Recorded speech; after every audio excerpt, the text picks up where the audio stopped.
Es decir, que mostraría el poder de Dios. Y así lo hizo. Pero no es simplemente con la capacidad de un ser humano. Así se intentó al principio. Sino es con la capacidad de Dios, con el poder de Dios. Cuando hubo las audiencias delante de Faraón, lo que sucedía es que mientras más se le prolongaba tiempo, más se endurecía su corazón, más rechazaba la propuesta de Moisés de dejar ir a Israel a servir al desierto. Más se endurecía, a tal grado de que cuando uno observa esto, entonces no bastaba las expresiones de un caudillo, de un líder. Y aunque se le mostrara quién lo enviaba, a través de aquel hecho el cual sucedió, aconteció, cuando Moisés, hermano, tiró la vara y la vara se convierte en serpiente, Faraón, que tenía sus encantadores a su servicio, a él, hermanos, no le causó ninguna admiración lo que Moisés estaba haciendo. Por lo tanto, tenía sus encantadores, Janes y Jambres, que hicieron lo mismo. Pero se dio el caso de que a través de la experiencia de Janes y Jambres, parece ser que Dios le da un adelanto a Faraón, revela algo que acontece, pero que él no lo habría de entender, porque el pagano, el ser humano natural, no entiende los aspectos los cuales Dios revela acontecimientos que habrán de suceder en el futuro.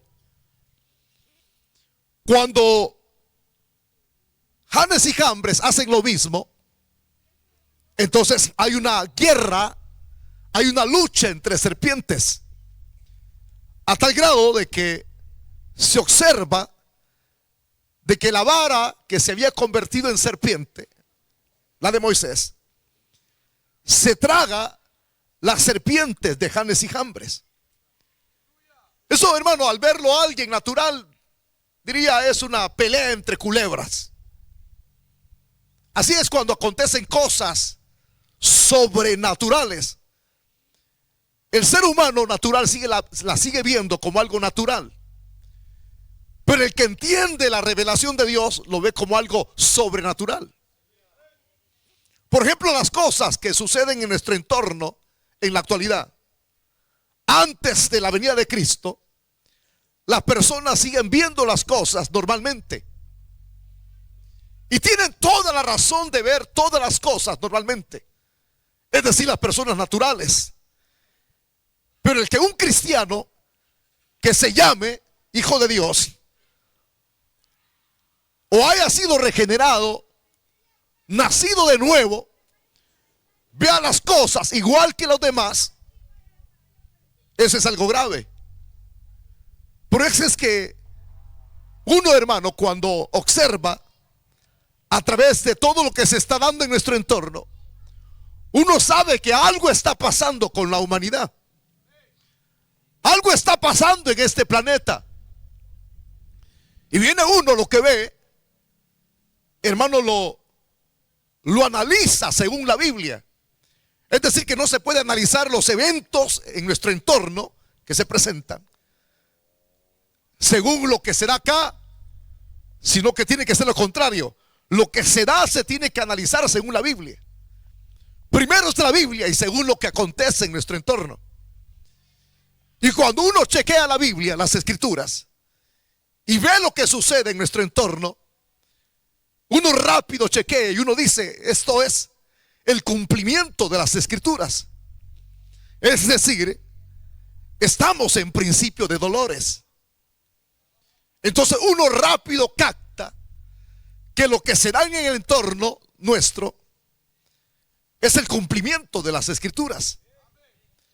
Pero otros no lo entienden así, otros siguen viendo las cosas lo que acontece a nuestro alrededor es una casualidad, es un accidente. Pero yo no veo nada en lo que los evangélicos ven. Yo veo todo normal, dicen algunos. Pero lo grave sería que un evangélico, un cristiano, viera todo normal como los demás. ¿Por qué estoy mencionando esto, hermano? En su contexto. Porque aquí, a un Dios presentándole evidencia de que él había enviado a Moisés para que dejara ir libre a su pueblo a servir al desierto. Cuando se presenta esa lucha entre las serpientes y se da, hermano, que la serpiente de Moisés se traga las otras dos, es una revelación. Si usted alguna vez había leído ese pasaje y no lo entendía, y quizás simplemente lo leyó y no entendió nada, no vio nada, está grave el asunto. Porque con solo ese hecho que se está dando, literal ahí, Dios le está hablando a Faraón. Le está dando un adelanto de lo que él haría en el futuro. ¿Cómo? Así como se da esa lucha entre serpientes, eso viene a ser un cuadro representativo de una guerra espiritual. Y dentro de esa guerra espiritual solamente va a haber un vencedor. Y ese vencedor es Dios. Es Dios. Porque esa lucha que se está dando ahí, lo que representa esa lucha de esas serpientes, es una pelea, es una guerra entre el bien y el mal. Y lo que se lucida ahí es que allí en ese momento Faraón está viendo que las serpientes de Janes y Jambres fueron tragadas. Significa que al final quien será victorioso de esa lucha, de esa guerra espiritual, será Dios. Dios nunca ha perdido una batalla. Si usted no lo había visto, Faraón no lo vio, significa que usted necesita convertirse. Porque seguimos viendo todas las cosas normales como los demás. A pesar de que Dios le habló a través de eso, él sigue siendo el mismo. No entendía nada. Entonces uno observa que al final de la dureza del corazón de Faraón, en su insistencia de no dejarlos ir, no sería la fuerza de Moisés. Porque en esa guerra, en ese rescatar, solamente Dios puede hacerlo. Pero primero tenía que pagar un precio de ese rescate. Y por eso es que uno chequea a la luz de la Biblia que Dios ordena e instituye que se realice la Pascua. Esa Pascua representa lo que sucedería en el futuro con alguien, hermanos, que sería inmolado, que sería sacrificado en una cruz. Porque esos corderos que habrían de sacrificar por cada una de las familias de los israelitas, allí, hermanos, se denota todas las estipulaciones que Dios da para la celebración de la Pascua. Es decir, que tenían que comer hierbas amargas. ¿Por qué hierbas amargas? Porque la persona en su estado de esclavitud, la condición de esclavitud lo hace llegar a una etapa de amargura cuando esa persona es oprimida. Por eso es que Dios estipula que se celebre con hierbas amargas. ¿Por qué? Porque eso era como recordar el pasado, y ya el pasado no tendría nada que ver con ellos. Es decir, que a través del pago, a través del rescate, la vida llena de amargura, la cual se les caracterizaba a ellos en el pasado, terminaría. Se les dice que tienen que comer pan sin levadura. Lo leudado, la levadura, simboliza el pecado. Pan sin levadura, es decir, que la nueva vida que habría de venir en ellos ya no tendría que estar relacionada con el pecado. Porque todo aquel que es libre en Cristo es libre para santificarse, libre para servirle. No puedo, hermanos, extenderme mucho en temas de doctrina, pero es muy importante insertarlos en un mensaje evangelístico para entender de manera lúcida el rescate que Dios pagaría. Solamente Él puede hacerlo. Hace eso, lo rescata. Y usted sabe qué harían con la sangre del cordero. La habrían de colocar en un depósito, no botarla. Es decir, luego de eso, Dios estipula, les ordena que tienen que pintar los postes de las esquinas de las puertas de sus casas, porque habría de descender el ángel de la muerte que sería enviado para matar a los primogénitos de cada familia. Pero si ellos actuaban en fe, esta actividad se está haciendo en fe. En fe tenían que actuar, hacerlo no porque Moisés lo estipulaba, sino porque Dios lo había dicho. Y así lo realizaron. Comenzaron a pintar los postes de las esquinas de sus casas, los dinteles. Eso serviría como un método de protección. Es decir, la sangre del cordero los libraría de la muerte. El ángel no tendría ninguna potestad de entrar a sus casas. Y así lo hicieron.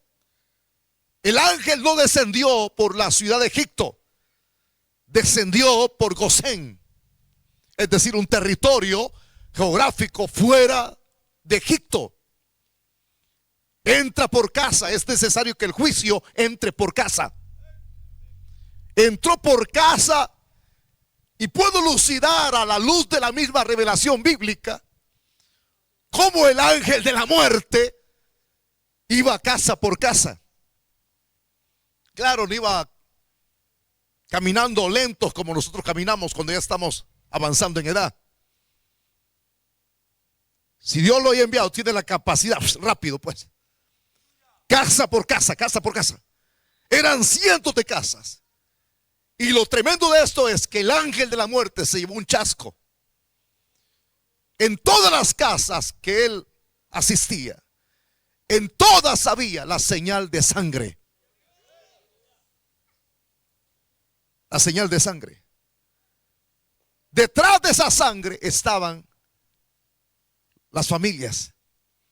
Todo aquel que es cubierto detrás de la sangre no muere.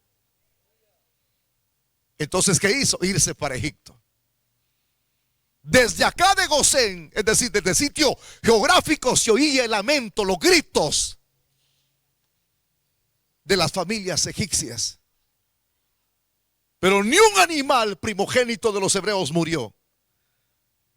Que no dijéramos lo de más valor que son sus hijos. Pero allá se oían gritos. Es necesario hablar esto. Fue así como Dios, hermanos, pagó un precio. Y después, posteriormente, Dios los liberta de la esclavitud faraónica. Es larga la historia, pero voy a dar lo más esencial de la historia. Ellos no eran pueblo cuando entraron a Egipto. Apenas 70 personas y no eran pueblo. No eran pueblo. Dice un escritor, apenas era una pequeña tribu, una pequeña comunidad, una aldea pequeña. Pero esto que no era pueblo, Dios lo constituye en pueblo.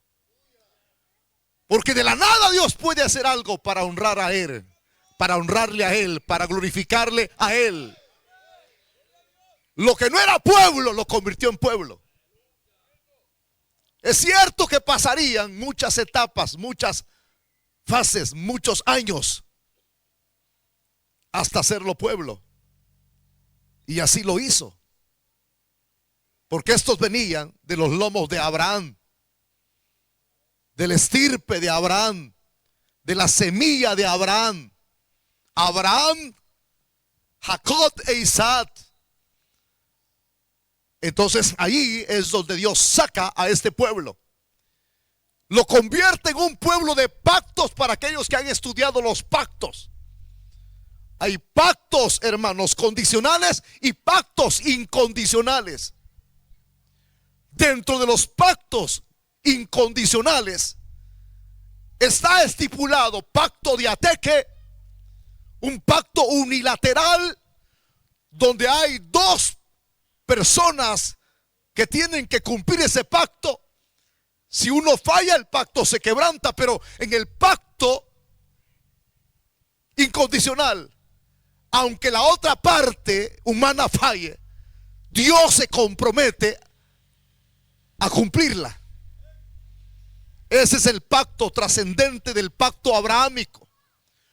Dios se compromete: en tu simiente serán benditas todas las naciones de la tierra. Los que te bendijeren, yo los bendeciré. Los que te maldigan, yo los maldeciré. Es decir, que en la semilla de Abraham, hermanos, que proviene de esa nación, serán benditas todas las naciones de la tierra. Pero ¿cuál es esa semilla, esa simiente? Se llama Jesucristo, el Hijo de Dios. Por eso es que en Génesis capítulo 3, versículo 20, Dios dice, hermanos, ahí habla de una promesa que no se puede coartar ni obstaculizar. Habla de una enemistad, pues. Y pondré enemistad entre la simiente de la serpiente y la simiente de la mujer. En el futuro, la guerra que hay en esa enemistad es tener un malestar, estar en guerra con otra persona, tener conflicto con otra persona. Al final, la simiente de la serpiente te morderá el carcañar, y la simiente de la mujer le aplastará la cabeza. Simiente, semilla. El único que puede vencer a las fuerzas del mal y al mismo diablo se llama Jesucristo, el Hijo de Dios. Y no hay otro. Estoy mezclando aspectos pasados con lo que se cristalizaría en el futuro como una victoria. Entonces Dios aparte este pueblo como suyo, porque cuando alguien paga un precio, por quien se ha pagado un precio o rescate, le pertenece a la persona. Ese pueblo era de Dios. Ya no eran 70 personas, eran, algunos escritores varían en sus posiciones, pero lo más certero es hablar de 2 billones de personas. De 70 a 2 billones significa que Dios había cuidado de ellos. A pesar de las situaciones críticas, difíciles, Dios había permitido el crecimiento poblacional. Eso formaba parte de las promesas del pacto. Cuando Dios le dice a Abraham: mira los cielos, cuenta las estrellas, lo llevó fuera de la tienda de campaña. Cuenta las estrellas. Las estrellas, hablar del conteo de las estrellas no se puede hacer porque son infinitas. Entonces viene Dios y le dice: así será tu descendencia, como las estrellas del cielo. Podemos decirlo en el plano de crecimiento poblacional y podemos decirlo en el plano de la fe. Y así es como Dios tiene propósitos con aquella nación que Él compró y libertó. En Éxodo se lucida, hermano, el propósito por el cual Dios lo redime y pagó un alto precio y los liberta. Porque ¿de qué sirve que alguien pague un precio, liberte y no haga nada con esa persona o con esa multitud de personas? Es un chiste, no tiene sentido. Hay 3 propósitos en el libro del Éxodo.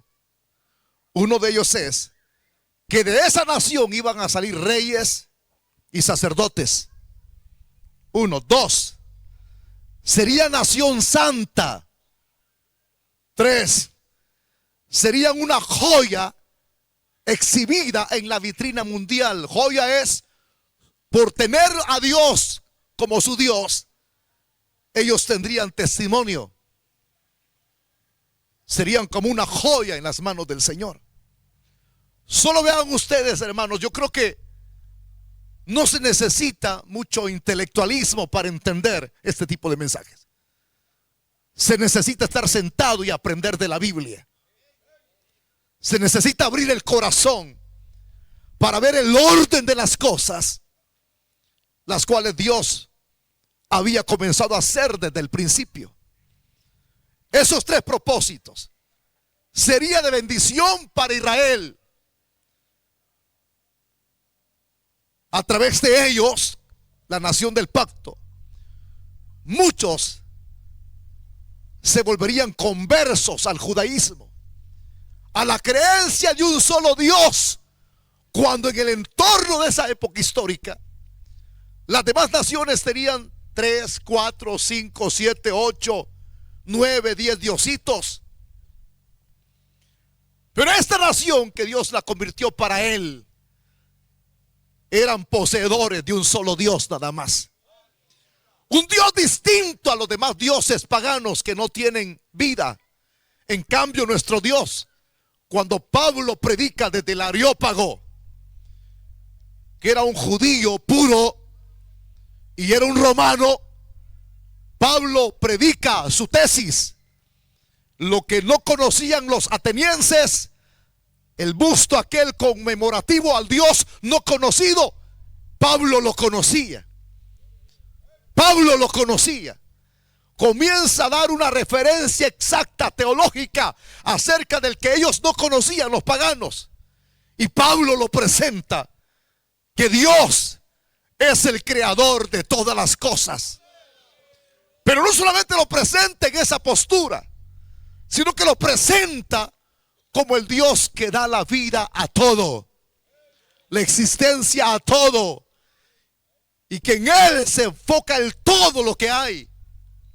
Lo que no conocían los atenienses, se han de haber quedado, hermanos, mudos los epicúreos y los estoicos con sus filosofías. Pero ese es nuestro Dios. Ese es el Dios de Israel. No puedo decirlo en una situación del pasado, a pesar de la condición crítica en la cual está Israel en la actualidad. Ese era el Dios de Israel en el pasado y sigue siendo el Dios de Israel en el presente. Y lo digo en base al pacto, porque no consiste en que alguien en la otra parte lo quebrante. Es Dios quien se compromete a cumplirlo. Así es como Israel llegó a ser una nación poderosa, bendecida por Dios. Voy a volverlo a repetir porque acá hay muchos mudos, mano. Así es como Israel llegó a ser una nación poderosa, bendecida por Dios. Porque una nación que tiene a un Dios vivo, esa nación es invencible. Es invencible. No puedo entrar en la posición de algunos teólogos modernos que se han vuelto ciegos a la luz de lo que son las enseñanzas del pacto. Voy a mantenerme en los principios antiguos, porque es mejor mantenerse en las sendas antiguas y no acumular una cantidad exagerada de conocimiento, Sofía, exagerada de algunos teólogos modernos, que lo que escriben o enseñan son expresiones incongruentes en contra de la Biblia y en contra de los propósitos de Dios. Así es como Israel fue bendecida. Por eso es que usted analice esto que le voy a expresar. Cuando llegó el momento de la repartición de la tierra, es decir, de la tierra prometida, viene Josué, comienza a repartir a todos, es decir, a las tribus de Israel. Esto es tuyo, esto es tuyo, esto es tuyo. Geográficamente, este es tuyo, esto es tuyo. Sola una nación no la mencionó. Y se han de haber quedado un poco pensativos. Y les dice Josué: la herencia de ustedes no es un terreno, no es una tierra, no es un sitio geográfico. La herencia de ustedes, les dice a los levitas, es Jehová. Si a usted le dieran a elegir entre una manzana de terreno y Dios, ¿qué elegiría usted? No lo mientan, hermanos, por los chillos que ustedes tienen, que solo chillando pasan. Algunos hasta orando están para sacarse la lotería, hermano. Entonces hablemos con la verdad. Si le dieran a elegir entre un terreno, pastores que quieren construir más y le presentan todo el material en donde usted va a construir una mega iglesia, entre Dios y un templo suntuoso, ¿qué elegirían ustedes, pastores?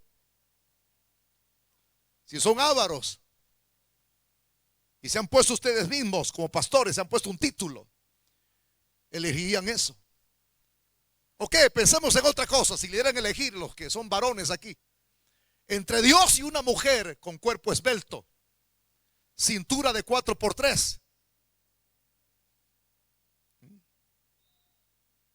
bien elegante, su rostro bonito, y Dios, ¿qué elegirían ustedes, varones? Por la cara que los veo de zánganos,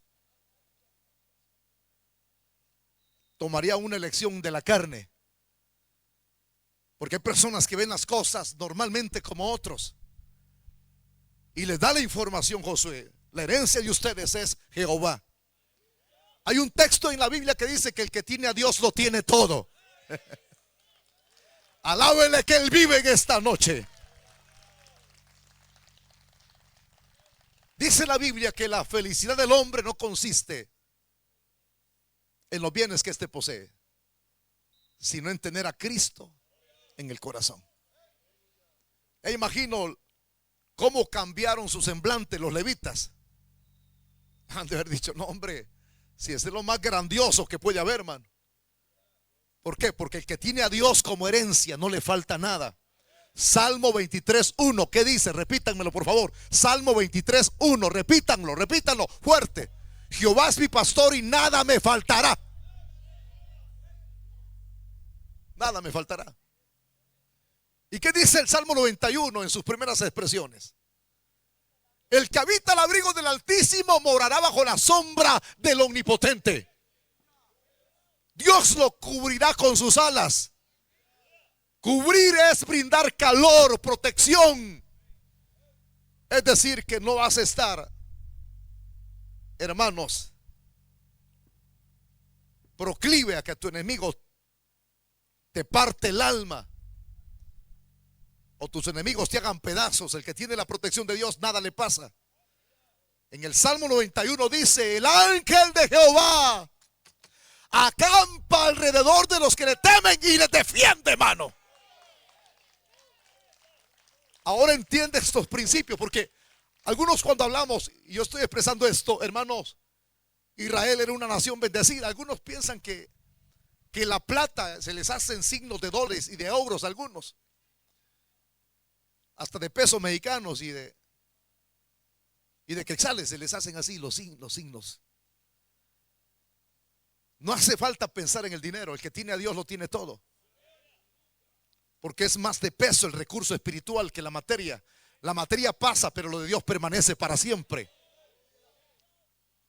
Entonces era una nación bendecida teniéndolo a Dios.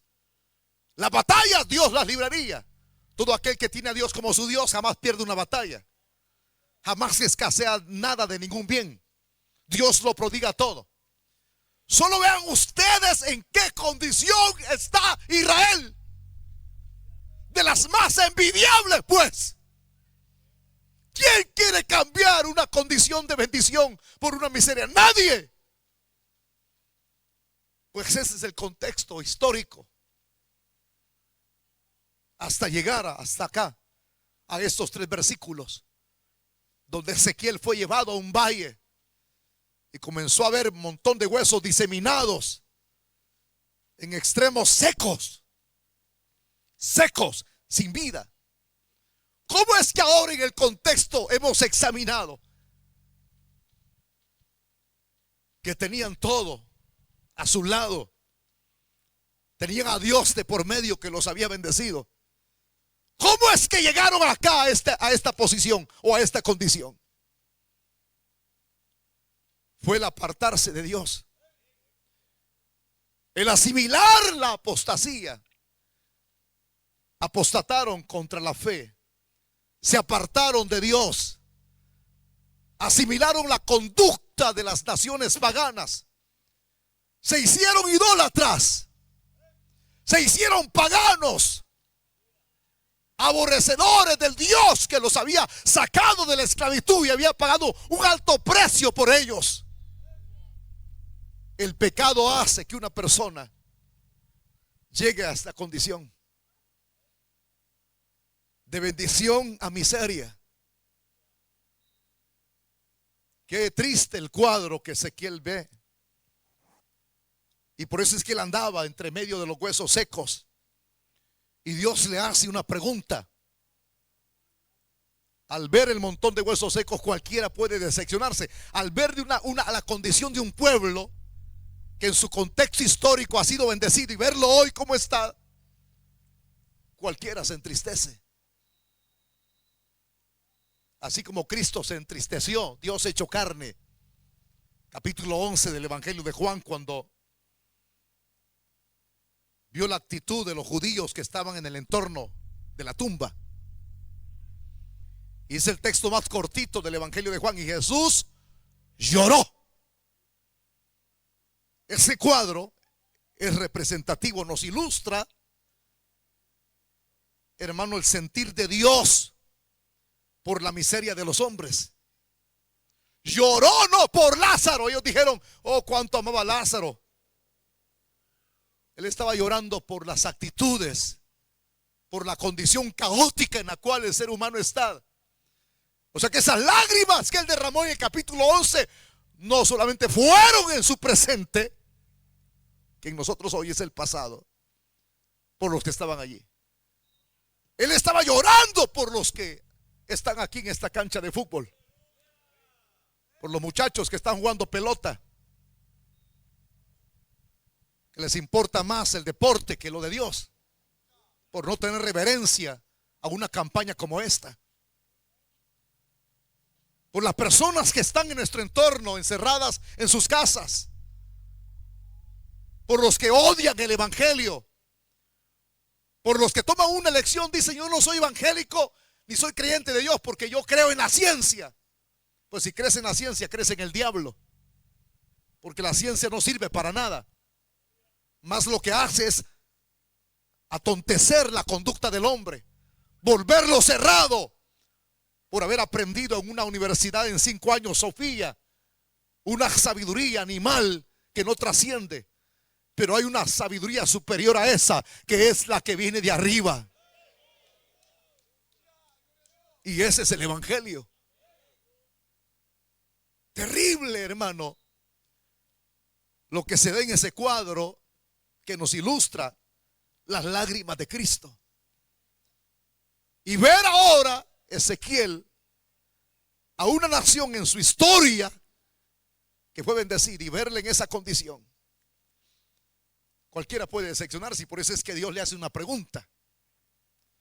Léanme por favor esa pregunta que Dios le hizo y grítenmela, así como un coral. ¿Vivirán estos huesos? ¿Y cuál es la respuesta de Ezequiel? Solo tú, Señor, lo sabes. Porque ante una situación caótica, el único que tiene la respuesta y la solución no es el hombre. El único que tiene la respuesta y la solución a los conflictos, problemas en los cuales el hombre está insertado, está hundido en el caos, la solución la tiene Dios. Solo tú sabes, solo tú sabes, solo tú sabes, solo tú sabes. ¿Podrá ser cambiado el borrachito? Solo tú lo sabes. ¿Podrá ser cambiada la prostituta? Solo tú lo sabes. ¿Podrá ser cambiado el narcotraficante? Solo tú lo sabes. Podrá ser cambiado el idólatra. Solamente tú, Señor, lo sabes. Puede cambiar el pandillero. Solo tú lo sabes. Puede cambiar el blasfemo. Solo tú lo sabes. Puede cambiar el malcriado. Solo tú lo sabes.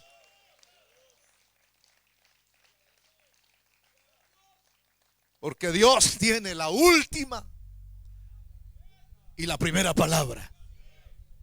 Y no hay otro. Me imagino a Ezequiel con la cabeza viendo aquel caos. Y cuando le dice, solo tú lo sabes, es porque Él tiene la solución. Él tiene la medicina, Él tiene el antídoto. Y de ese caos, Dios haría algo grande. Porque si esos huesos secos representan la condición de Israel, mientras Dios esté vivo, hay chance. Mientras Dios esté vivo, hay esperanza. Mientras Dios esté vivo, hay oportunidad para cambiar, para ser restaurado. Si Dios estuviera muerto, entonces pongámonos un lazo en el cuello. Entonces ingieran veneno porque no hay esperanza. Pero mientras Dios esté vivo, Dios nunca muere. Dios nunca muere. Dios está vivo, Dios es eterno. Y añado el atributo, uno de ellos es poderoso. Dios es poderoso. Por eso es que cuando veamos el caos, no lloremos. Cuando veamos la miseria de los hombres, no entremos en un desesperar, en una desesperanza. Cuando veamos el caos, este cayendo aquí, este que era evangélico se va, aquel pastor robándose la mujer del otro. Cuando vea ese caos de libertinaje, usted acérquese a Dios y dígale: Señor, ante este caos que hay acá en Santa Lucía, ante el caos de que nadie quiere escuchar tu palabra, tu evangelio, el endurecimiento en el corazón, solo tú lo sabes. Porque Dios tiene poder. El único que puede solucionarlo todo es Dios. Dios, Dios, Dios, Dios, Dios, Dios, Dios, Dios, Dios, Dios, Dios, Dios. Más que hablar de Ezequiel, que fue llevado al valle de los huesos secos. En el futuro Dios, ya voy a partir este púlpito yo acá. Dios ideó en el futuro ya no llevar a un hombre que anduviera paseando sobre los huesos secos, sino que en el futuro planeó llevar a alguien más que Ezequiel acá a la tierra. Lo trajo desde arriba, se despojó de su gloria. Se planeó la redención de los huesos secos en el futuro. El Padre derramaría su misericordia.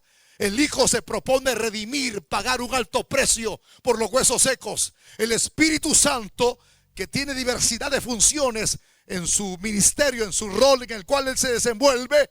El Espíritu Santo, hermanos, que ya estaba acá y está en todo lugar, descendería y haría sombra en el vientre de María, lo que nosotros llamamos el misterio de la encarnación. Haría sombra en el vientre de la señorita de 16 años, quedaría encinta, porque en ese momento, cuando el Espíritu hace sombra, Jesús queda engendrado en el vientre de ella. Y cuando crece, me adelanto, lo trajo de arriba para que estuviera en un montón de huesos secos. Toda la humanidad en huesos secos. Más que hablar de Israel, ese cuadro representativo de Israel, el valle de los huesos secos. El Padre trajo al Hijo. Él lo envió con una misión. Y cuando crece, la edad de 30 años, deja su casa y comienza a desenvolverse en el ministerio. Claro, después de bautizarse, después de ir a una sinagoga, cuando testifica a través del rollo del profeta Isaías, donde él dice: el Espíritu de Dios está sobre mí. Luego comienza su ministerio. Hermanos, cuando él fue tentado en el desierto por Satanás, 40 días pasó ayunando. Posteriormente inicia el ministerio y dice la Biblia que él pronunció estas expresiones delante de los huesos secos: yo he venido a buscar y a salvar lo que se había perdido. Yo he venido a buscar a los que están enfermos, porque un sano no necesita ser curado, no necesita de médico, pero un enfermo sí. Es decir, que nosotros estábamos igual que ese montón de huesos secos, pero gracias a Dios que el Padre no trajo a Ezequiel, que tiene emociones igual que nosotros, se quiebra igual que nosotros. Él trajo al Hijo. Y el Verbo se hizo carne y habitó en medio de nosotros. Y vimos su gloria como la gloria del unigénito Hijo de Dios. Así lo dice la Biblia en Juan. Entonces Cristo andaba en el valle de los huesos secos. Anduvo allá por hermanos, por las partes, por las tierras de Jerusalén, en diferentes lugares. Su ministerio era itinerante. Andaba buscando, salvando lo que se había perdido. Andaba anunciando el evangelio. Andaba sanando a los enfermos, liberando endemoniados. Es decir, que si Dios está vivo y Dios se encarnó hace 2000 años, Él no está muerto. Es cierto que lo mataron, es cierto que lo crucificaron, lo bajaron de una cruz un día viernes. Luego pasan las horas que faltan de ese día viernes, amanece el sábado y todavía está sepultado en esa cueva, en el sepulcro. Y luego amanece domingo, el domingo ya no está en la tumba. Ya no está en la tumba. Y por eso es que las expresiones de Cristo hacia las mujeres: ¿por qué buscáis entre los muertos al que vive? Cristo no muere, señores. Él es Dios hecho carne. 40 días más está después de su resurrección. Lo lleva al monte de los Olivares, delante de los ojos o la presencia de los discípulos. Comienza a ascender hacia arriba de donde Él había venido. Y está en el cielo. Entonces ya no está aquí, dicen algunos. Puro gusto vino. No, dice la Biblia que Él está a la diestra de Dios Padre Todopoderoso. Él es nuestro abogado, Él es nuestro sumo sacerdote en el cielo. Y Él está pendiente de nosotros. Mateo capítulo 28 dice: y yo estaré con vosotros todos los días hasta el fin del mundo. Si alguien de arriba vino para ver el caos, podríamos repetir la pregunta de Ezequiel: ¿vivirán este montón de huesos secos desinteresados del evangelio, de lo espiritual? ¿Vivirán? Pues nosotros podemos tener la certeza y decir: si yo era muerto y ahora estoy vivo, era perdido y Él me halló, mano. ¿Vivirán esos huesos secos que han venido hoy a esta actividad evangelística? ¿Vivirán? Digan amén. Claro que sí. Vivirán, porque si Él vive, viviremos. Si Él resucitó, resucitaremos. Cristo es la primicia de los que resucitaron. Pero en el caos el cual está la raza humana, ¿podrá tener chance el ser humano de salvarse? Sí, Señor, tú lo sabes. Es terrible caer de la bendición al caos, a la miseria, que es la condición en la cual está el hombre sin Dios. Eligen mejor la miseria que la bendición. Eligen el camino ancho que el camino estrecho. Toman otra puerta, otro tipo de filosofías, y Cristo sigue proponiéndose, diciéndoles a ellos: yo soy la puerta, y el que por mí entrare será salvo. Yo soy la luz, y el que me sigue no andará en tinieblas. Yo soy el camino, la verdad y la vida, y nadie viene al Padre si no es por mí. Así es el hombre. Y ese mismo acontecimiento le sucedió a Israel. De la bendición al caos. Hoy en esta noche quizás la historia suya se parezca mucho a la de ese pueblo. Aquí hay personas que lloran. Dicen: pero yo no era antes así. Yo era un hombre de Dios. Yo era una mujer de Dios, pastor. Mis hijos eran bien entregados al evangelio. Dentro de una de las filiales, de las cuales pertenecen al concilio Palabra que Cambia, hay un hermano que fue pastor en uno de los concilios. Mientras estábamos predicando en uno de los aniversarios, él reconcilió. Pero hay algo que lo martiriza. Yo ya platiqué con él, lo martiriza. ¿Por qué? Porque su hijo predicaba a la par de él cuando tenía iglesia. Llevaba el evangelio. Y lo tremendo es que un día comenzó a dejar la bendición de Dios. Comenzó a dejar la bendición, como lo hizo el hijo pródigo, pidiendo la herencia. Dejó la bendición, dejó de predicar y comenzó a enrolarse en una vida de libertinaje, pensando que Dios le avalaba su pecado, porque así hay hombres que sí piensan que Dios les avala el pecado, que Dios les aprueba el pecado. Dios es un Dios santo. Y lo tremendo es que el muchacho vio el comportamiento del papá. Al contar este testimonio no lo hago para poder darle el tiro de gracia a mi hermano, no. Pero el muchacho, viendo la conducta de su padre, caótica, miserable en la cual andaba, como hipócrita, teniendo dos caras, quería predicar y quería estar en libertinaje, practicando, hermanos, que sus orgías, su vida liberal. Si Dios no me ha matado es porque Él desea que yo tenga otras señoras. Y el hijo veía todo, hasta que un día decidió hacerse narcotraficante. Ya una vez lo encontré yo, y no era el mismo muchacho que predicaba en el Parque Colón, en el Parque Menéndez de Santa Ana, sino que lo vi con aritos, lo vi con sus cejas ajadas, lo vi totalmente diferente. Ya no hablaba como antes, sino que hablaba calichero. A tal extremo, hermano, que se pervirtió, se fue al mundo del todo. Y hoy está en una de las cárceles de mayor seguridad en nuestro país. Y hoy el padre que ha reconciliado llora, llora y se culpa y dice: yo tuve la culpa, que mi hijo siga perdido. Pues este comentario lo hago para los padres que han caído como huesos secos, que ya no son ejemplo de sus hijos.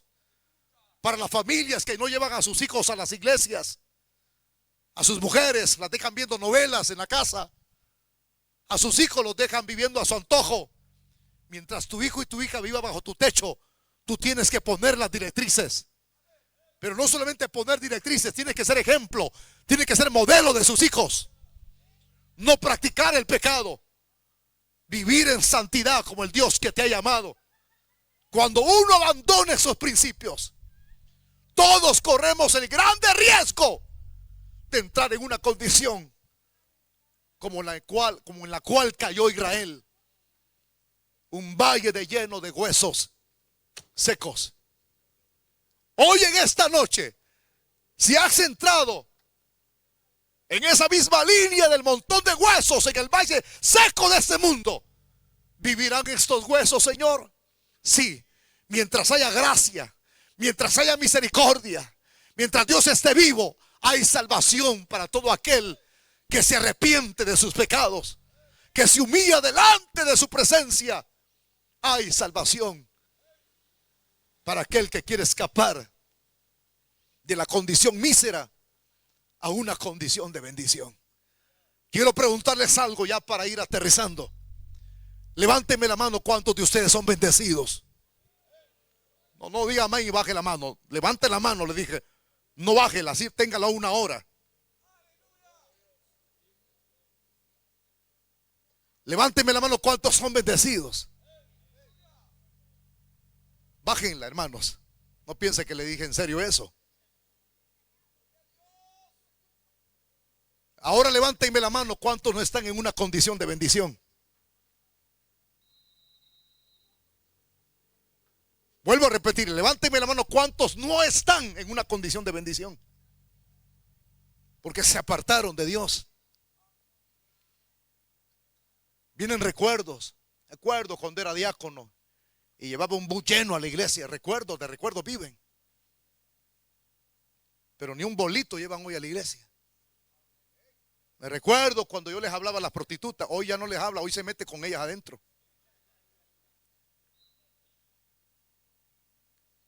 O sea que de bendición a miseria.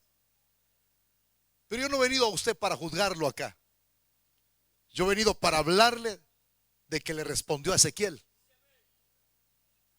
esos huesos secos vivirán. Y por eso es que ahí mismo lo lleva y le dice: profetiza a esos huesos secos. Y eso es lo que yo estoy haciendo acá.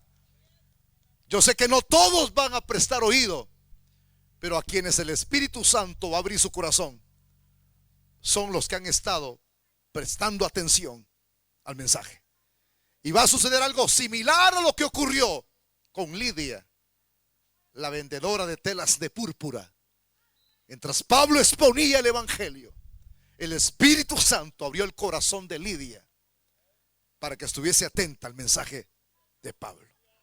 Pero no solamente eso, para influir el Espíritu y estar atentos al mensaje, sino que el Espíritu Santo es el que fragua, labra nuestro nacimiento, nuestro nuevo nacimiento, nuestra regeneración. Por eso es que las palabras de Cristo en el capítulo 3 a Nicodemo: tienes que nacer del agua y del Espíritu.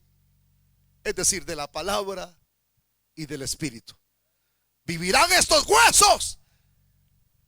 ¿Hay gracia todavía? Sí. ¿Hay misericordia todavía? Sí. Mientras la puerta de la gracia esté abierta, hay chance para cambiar de condición. Usted puede estar como un hueso seco, pero si el Espíritu le hace reaccionar mientras yo estoy profetizando, porque profetizar es hablar la palabra, algo ha hecho el Señor en esta noche. Les voy a pedir un favorazo grande. Los que tienen vida, mantengan su manita 3 minutos hacia arriba.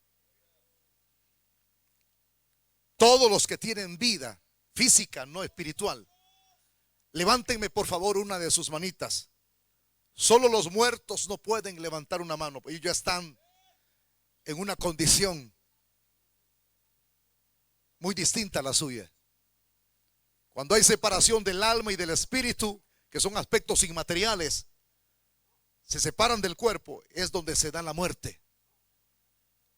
Pero mientras el espíritu esté en nosotros, neuma esté en nosotros, tenemos vida física. Levántenme la mano los que tienen vida física. No importa si usted es amigo, pero tiene vida física. Todos los que tienen vida física, levánteme la mano. A pesar de estar muertos espiritualmente, pero levántenme la mano. Levánteme la mano. No importa si es niño, le dije 3 minutos, apenas va uno. Apenas va uno. Ahora le voy a pedir que cierre sus ojos, pero no baje su mano. Esto lo hace reflexionar a uno cuando uno lo aplica a la vida de uno de manera personal. ¿Estoy yo como los huesos secos? Y si estoy así, no puedo esperar ninguna bendición sobre mi vida. Estoy en caos.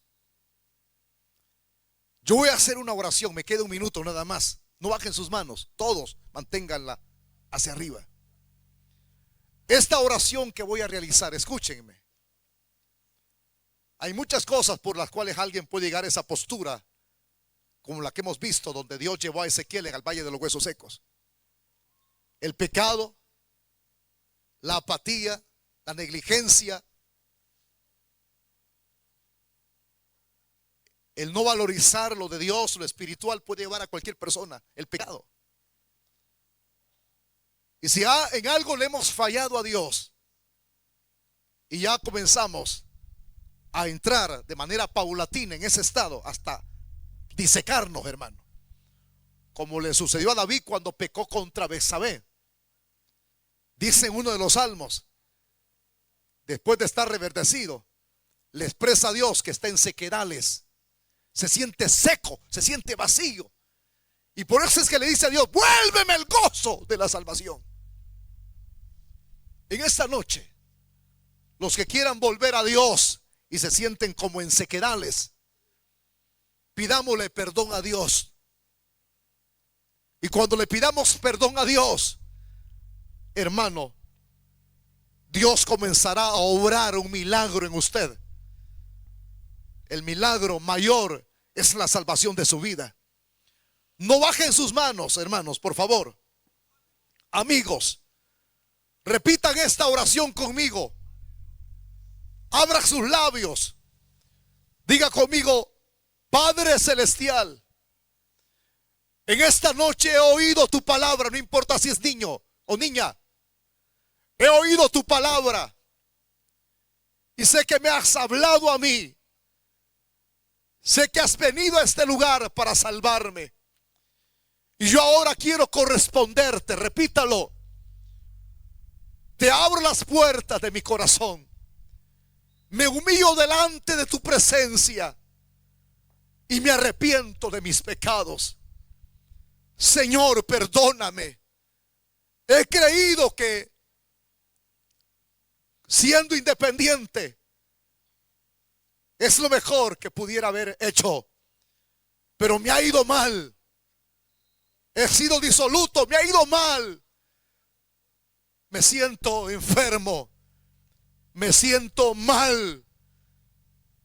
Siento que no tengo vida, porque mi vida eres tú. Repítalo, mi vida eres tú. Y dígalo nuevamente: perdona mis pecados. Y ahora recibo a Jesús como mi Señor y mi Salvador personal. Creo que Él es Dios. Creo que murió por mí en una cruz. Y creo que su sangre me limpia de todas mis transgresiones, de todos mis pecados. Ahora diga conmigo: Padre, te doy las gracias por el don de la vida eterna que me das en tu Hijo Jesucristo. Amén. Bajen todos sus manos y les voy a pedir por favor que se sienten todos. Nadie se vaya a mover en estos segundos, por favor. Nadie. ¿Vivirán estos huesos secos? Tú lo sabes. Si alguien de los que estamos aquí y de los que han estado escuchando el mensaje a través de las diferentes plataformas le ha rendido su vida a Cristo, ha repetido esta oración que yo he hecho y usted la ha secundado, levántenme la mano los que repitieron la oración conmigo así en alto. No importa si es niño, niña, quien sea, adulto, quien sea. Levántenme la mano los que repitieron la oración conmigo. Así, mira, así, en alto. Les voy a pedir por favor que los que están levantando su mano se pongan de pie. Los que están levantando su mano, por favor, pónganse de pie a la par de su silla. A la par de su silla. Los que repitieron la oración conmigo, pónganse de pie a la par de su silla. Ahora quiero bendecirles con una oración. Todos los que repitieron la oración conmigo y le pidieron perdón a Dios por sus pecados. Usted dice: bueno, yo cargo Biblia, yo soy cristiano, pero muchas veces guardamos pecados en nuestra vida. La escritura dice en Proverbios: el que encubre su pecado no prospera, pero el que lo declara y se aparta de él hallará misericordia. Eso es lo que han hallado ustedes, los que se han puesto de pie. Voy a pedir por favor, porque quiero bendecirles. Los que están de pie, vengan aquí al frente, cerca de la plataforma, ustedes solitos. Abandonen su silla, porque quiero bendecirlo con esta oración. Salgan todos los que están de pie.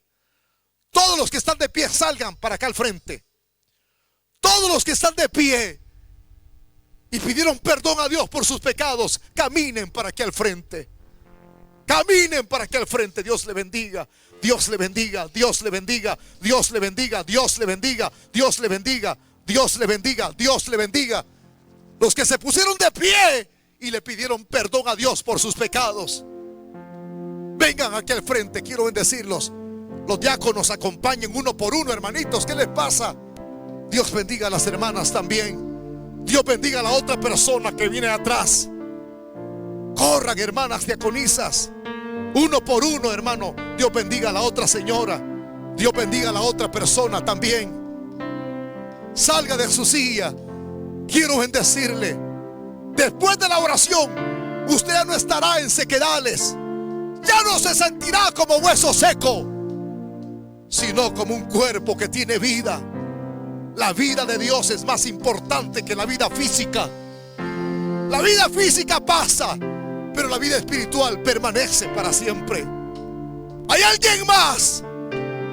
Pastores, les voy a pedir, los que andan conmigo, hermanitos de las diferentes filiales, vayamos a ganar almas para Cristo, hermano. Vamos a ganar almas para Cristo.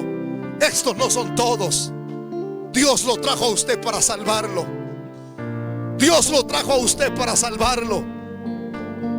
Dios lo trajo a usted para salvarlo. Dios lo trajo a usted para salvarlo. Todavía la palabra tiene poder. Hay Espíritu Santo en las campañas.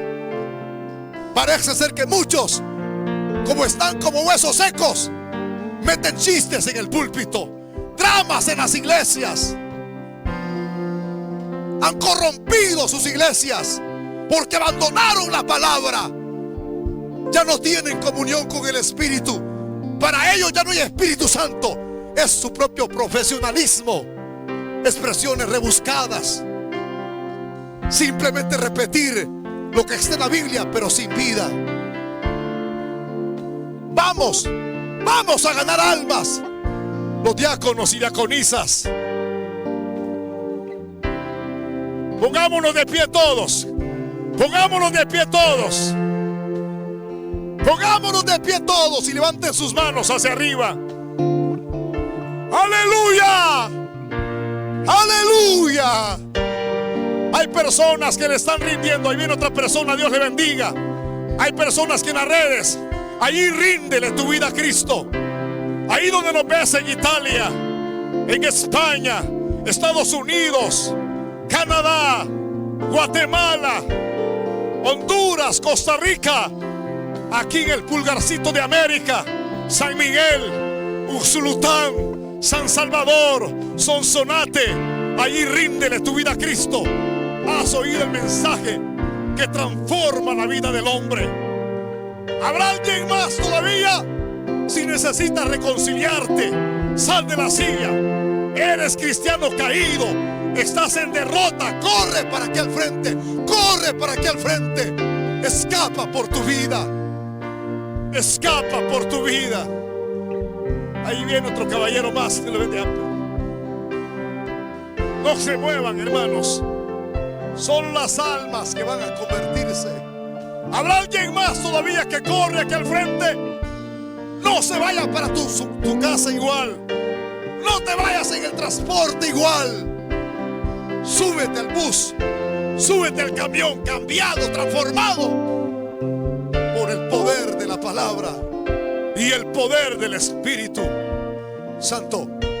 Ahí viene otro caballero, Dios le bendiga. Sigamos ganando almas, iglesia. Muévanse, cristianos, hermanitos que tienen a Cristo, muévanse a ganar almas. No sienten tristeza de ver caídos, no sienten tristeza de ver tanto inconverso. Vamos a ganar almas. Estos no son todos. Aquí hace falta usted.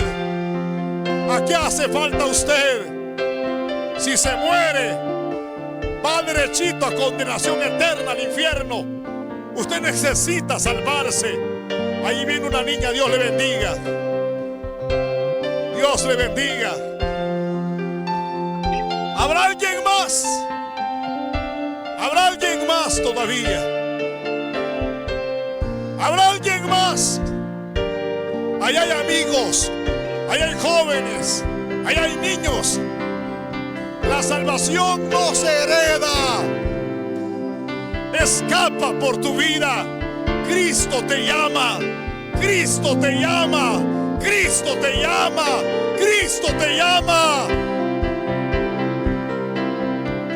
¿Habrá alguien más? Vamos a orar. Oramos al Señor. Levanten sus manos todos. Mientras esté orando, si alguien quiere correr y salvarse, rendirle su vida a Cristo, tiene chance todavía. Vamos a orar. Padre, te damos las gracias. Señor, te damos las gracias. Hermano, mírame, hermanito, sé perseverante, mírame, ponle la mano aquí. Sé perseverante, mírame, mira, levanta tu rostro. Dile al caballero que es un caballero. Sí, caballero. Pregunto, hermanos, alguien, yo no veo desde acá muy bien. Dile estas palabras en el oído. Esta noche Dios te trajo. Díselo, dice en el oído. Esta noche Dios te trajo, hermanitos. Esta noche Dios te trajo porque Él tiene un propósito de salvación para ti. Todos los minutos en los cuales has estado en esta actividad, Dios te lo regaló para que escucharas palabras de vida eterna. No te vayas lo mismo, porque tu alma peligra, tu vida física peligra, y Dios te llama para que te salves hoy. Tráigalo a los pies de Cristo. Está llorando ese hombre. Tráigalo a los pies de Cristo, hermanito. Jesús te llama. Mira, ven para acá. Come on. Come on. Come on here. Ven aquí. Señor te llama. Jesús te llama. Camina. Sal de la silla. No endurezcas tu corazón. Tú eres un hijo de Dios. Sal de la silla. Sal de la silla. Sal de la silla. Sal de la silla. Jesús te llama. Da el primer paso. No te vayas lo mismo para tu casa. Hermano, ¿se lo ganó para Cristo? ¿O todavía dice hasta otro día? Ya no habrá otro día, hermano Wilmer. Ya no habrá otro día. Porque ese es el día de salvación. Ya no habrá otro día. Levanten sus manos, vamos a orar. Corre y escapa ahora. Padre, te damos las gracias. Gracias por las almas que han sido salvadas hoy. Gracias. Yo bendigo estas vidas. Los bendigo a ellos. Agárralos de tu mano y no los sueltes. A pesar de haber luchas en el evangelio, tú los agarras hoy y nunca los dejarás. Nunca habrás de desampararlos. Ellos reciben la vida de Dios. Gracias. Gracias. En el nombre de Jesús. Gracias, Padre. Amén y amén. Un coordinador necesito. ¿Saben lo que hacemos en la iglesia y en las actividades? Estírenlos porque queremos darles la bienvenida. Cuando yo le digo estírense, no vayan a saltarse la barda que está ahí, hermano, sino aquí en la cancha de fútbol. Queremos dar la bienvenida y queremos presentarlos delante de Dios como testimonio. Estírenlos, hermanos, hermanas diaconisas. No dejen el grupito, hermanitas diaconisas, para acá, mire, hermanita. Este es estirar para acá. Es como hacer una L. Queremos presentarlos como testimonio que la palabra de Dios sigue teniendo poder. Queremos decirle al diablo: Satanás, te metiste en un lío. Porque aquí quien gana la batalla se llama Jesucristo. Presentamos esta vida. Demos la bienvenida, hermanos. Fuertes esas palmas. Digan fuerte: bienvenido. Digan gloria a Dios. Digan gloria a Dios. Gloria a Dios. Lleven los hermanos. Bendiciones a los hermanos. Por favor, aquí quédense y llenen sus fichas, por favor. Que nadie se vaya a sentar, hermanos. Siéntese en la parte